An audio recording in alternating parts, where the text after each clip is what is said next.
Today we are back on the topic of school. There are many topics about the school, but today we will dive into its history and teachers. I really hope that you enjoyed the last three videos and that you enjoy this one too. The history of teaching and schooling is a long and complex one stretching back thousands of years. In ancient civilizations such as Mesopotamia, Egypt, and China, children were taught by priests or scribes in temples or palaces.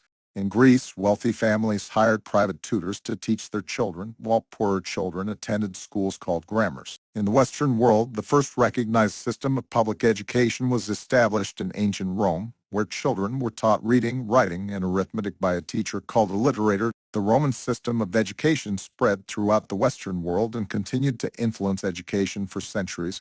In the Middle Ages, schools were often associated with monasteries or cathedrals, and education was mainly focused on religious instruction. However, by the Renaissance, education began to take on a more secular character with a renewed interest in the classics of Greek and Roman literature. In the United States, the first schools were established by European settlers in the 17th century. These schools were often one-room buildings where a single teacher taught children of different ages and abilities. The first public school in the United States was established in Boston in 1635. Even though many years have passed since the beginning of the education system, we still didn't change it much. One of the first schools to ever exist were the Stoics. As we said many times, and we will say it again, Stoics are the people who thought the right way. First Stoic, and the father of Stoicism, is Zeno. Stoics said many things that are correct in most of the religions, which is internal peace.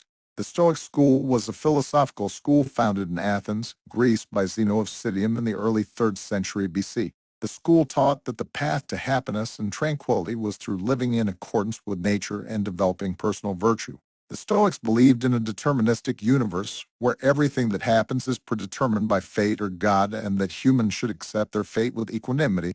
Stoicism became particularly popular during the Roman Empire, with notable followers including Seneca, Epictetus, and the Roman Emperor Marcus Aurelius. The Stoic philosophy had a significant influence on later philosophical and religious traditions, including Christianity.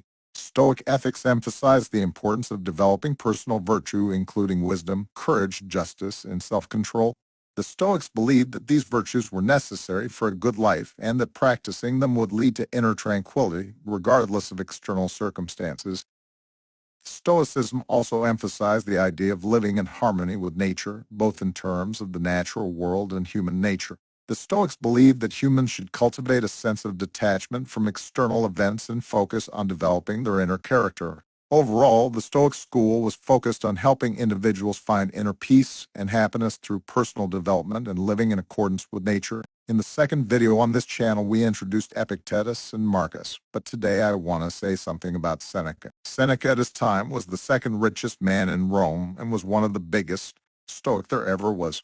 Lucius Annius Seneca, also known as Seneca the Younger, was a Roman Stoic philosopher, statesman, and playwright who lived from 4 BC to 65 AD. He was born in Cordoba, Spain, but spent most of his life in Rome. Seneca was tutored in philosophy by the Stoic philosopher Attalus and went on to become a prominent statesman, serving as a senator and advisor to the Emperor Nero. However, he fell out of favor with Nero and was ordered to commit suicide in 65 AD. His book, Seneca's Letters, was written 2,000 years ago and is still a very valuable guide to life. Seneca's main theme in his teachings is not to worry about death. He says, "Don't worry about death. Instead, worry of not beginning to live." I really respect him and find him as one of the biggest people to exist.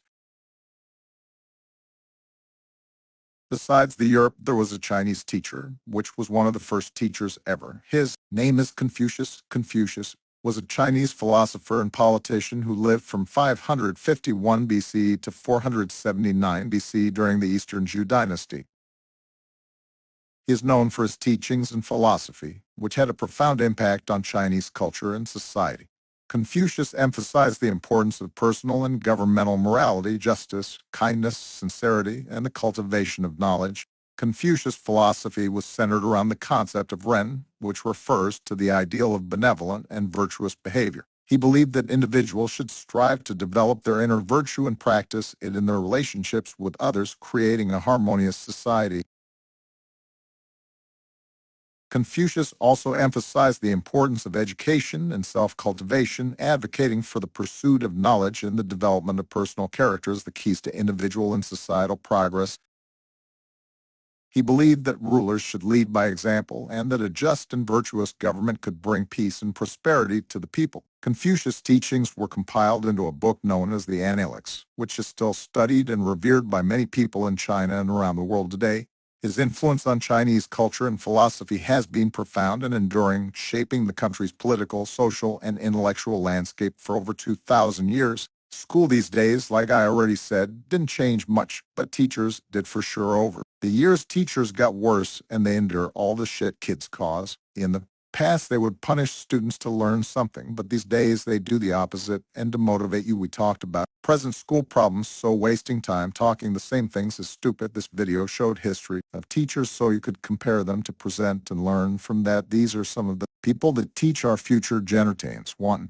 In 2021, a former high school teacher in Florida was arrested and charged with 408 counts of possession of child pornography. 2. In 2018, a teacher in Texas was arrested and charged with indecency with a child for allegedly having an inappropriate relationship with a 13-year-old student. 3. In 2017, a former teacher in Indiana was arrested and charged with child seduction for allegedly having a sexual relationship with a 17-year-old student.